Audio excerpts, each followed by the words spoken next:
نبی کریم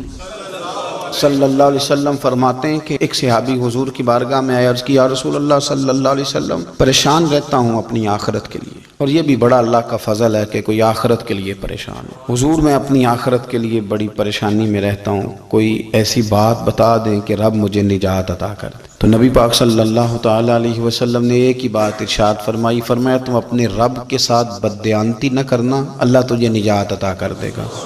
عرض کی یا رسول اللہ صلی اللہ علیہ وسلم اللہ کے ساتھ بددیانتی اور خیانت کیا ہے؟ لوگوں کے ساتھ تو معاملہ سمجھ میں آتا ہے کہ کسی نے کوئی رقم رکھوائی، کوئی ڈیوٹی دی، کوئی ذمہ لگایا، پورا نہ کیا تو بددیانتی ہو گئی۔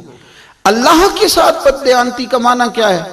تو نبی پاک صلی اللہ علیہ وسلم فرمانے لگے وہ کام جو تمہیں خالص اپنے رب کی رضا کے لیے کرنے چاہیے تھے،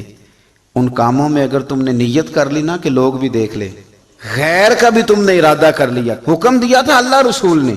کرنے تھے اللہ رسول کے لیے، اور جب تم نے ارادہ کر لیا نا کہ ذرا لوگوں کو بھی پتہ چل جائے میں نمازی ہوں، تہجد گزار ہوں، قاری قرآن ہوں، عامل بالسنہ ہوں، شریعت اسلامیہ کا پابند ہوں، جب تم نے یہ والا ذہن بنا لیا نا تو پھر تم نے اپنے رب کے ساتھ بددیانتی کی،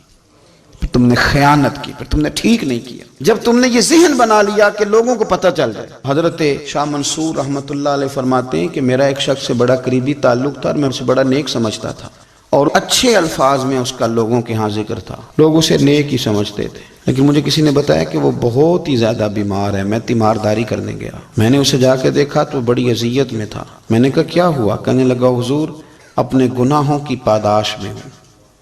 میں نے کہا تو بڑا نیک تھا۔ کہنے لگا حضرت جی میرا منصب نیکی کا تھا، میں نے تہجد پڑھی تاکہ لوگوں کو پتہ چل جائے میں نیک ہوں، میں نے تسبیح پھیری تاکہ پیری مریدی میں اضافہ ہو، میں نے سنت شریعت کا لبادہ اوڑھا تاکہ میرے عقیدت مند بڑھ جائیں۔ وہ کام جو اللہ رسول کے لیے کرنے تھے انہی کاموں پر میں نے یہ نظام بنایا کہ جس سے خرابی واقع ہونے لگی۔ حضور پھر میں بیمار ہوا، اتنا بیمار ہوا کہ اٹھا نہیں جاتا تھا۔ ایک دن پھر میں نے قرآن شریف منگایا اور منگا کر کے اپنے صحن میں بیٹھ کر قرآن بلند کر کے کہا اللہ مجھے اس کے صدقے شفا دے دے۔ آج کے بعد ایسا کام نہیں کروں گا۔ رب نے تو شفا دے دی پر میں نہیں باز آیا، میں گویا بیچتا رہا تہجد کو، میں سیل کرتا رہا اپنے وظیفوں کو، میں نے وہ جملے، وہ الفاظ، وہ تلاوتیں، وہ نعتیں، وہ میں کرتا رہا، سیل کرتا رہا۔ پھر بیمار ہو گیا، پھر دعا مانگی، قرآن شریف شروع کیا، پڑھا، سورہ یاسین تک پہنچا، پھر بلند کیا، اللہ اس کے صدقے شفا دے دے، وہ بڑا ہی مہربان ہے، اس نے پھر معاف کر دیا۔ لیکن حضور اس کی بار یہ ہوا ہے کہ میں نے کئی دفعہ معافی مانگی، کئی دفعہ توڑی، اب میں نے پھر وہی کام کیے لوگوں کو دکھانے کے لیے، لوگوں کو راضی کرنے کے لیے۔ ہمارے پلے کچھ بھی نہیں بچتا، جو کچھ ہے وہ دوسروں کو دے ڈالا۔ اس لیے نبی پاک علیہ السلام فرماتے ہیں قیامت کے دن اللہ تعالیٰ کچھ لوگوں سے فرمائے گا جن کو دکھانے کے لیے نمازیں پڑھتے تھے جاؤ ان سے جا کے اجر مانگو، جن کو دکھانے کے لیے تم نے صدقات کیے ان سے کہو تمہیں اجر دیں،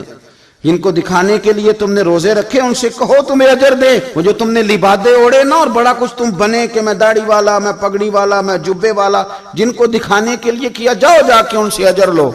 میں تو تمہیں اس چیز کا اجر دوں گا جو تم نے خالص میرے لیے کیا۔ تو وہ شخص کہنے لگا حضور اب میری یہ کیفیت ہے کہ اس دفعہ میں قرآن منگاتا ہوں، پڑھنے کی کوشش کرتا ہوں پر میری زبان پہ جاری نہیں ہوتا، آپ میرے لیے دعا فرما دیں۔ کہتے ہیں میں بھی رویا، وہ بھی رویا، ابھی میں اس بستی سے باہر نہیں نکلا تھا کہ اس شخص کا انتقال ہو گیا، وہ چلا گیا۔ آج تک پریشان ہوں کہ مالک بندہ نوازی فرما، تھوڑا سا اپنے لیے بھی ہمیں کچھ کرنا ہے، ہمیں غور کرنا ہے کہ یہ کام کرتے وقت میرا ارادہ کیا ہے، اس کام سے میرا مقصود کیا ہے، اور جس ارادے سے میں کر رہا ہوں پھر اس کا نتیجہ کیا ہے۔ اگر اسی طرح الجھ گئے، میں کہتا ہوں کہ ہم نے دعوتیں ولیمے بھی کھائے اور ہم منگنی میں بھی گئے اور ہم بارات میں بھی گئے اور ہم جناب سیاسی میٹنگ میں بھی گئے، کس لیے کہ دنیا داری ٹھیک رہے، یہ سارے کام دنیا کے لیے کر لیے تھے تو اب نمازیں تو نانا دنیا داری کے لیے پڑھیں، یہ سارا کچھ ہو گیا تھا نا دنیا داری کے لیے، تو اب داڑھی حج زکوٰۃ کا معاملہ تو دنیا داری کے لیے نہ کریں۔ اب اس پر تو نہ دھبا ڈالیں، اس پر تو نہ وہی لیبل لگا لیں کہ یہ اوپر بڑا اچھا خوبصورت پیکٹ اور اندر سے نکلے ہی کوئی شے نہ، خرابی ہو جائے اور صبح قیامت جب راز کھلیں تو پھر ہم سے چھپنے کو جگہ ہی نہ مل سکے۔ نبی کریم صلی اللہ تعالی علیہ وسلم نے ہماری تربیت فرمائی، حضور فرمانے لگے مخلص ہو کے عمل کرنا، اگر تھوڑا بھی ہوا تو تمہیں کفایت کر جائے گا، تمہارے لیے کافی ہو جائے گا، تھوڑا بھی ہوا۔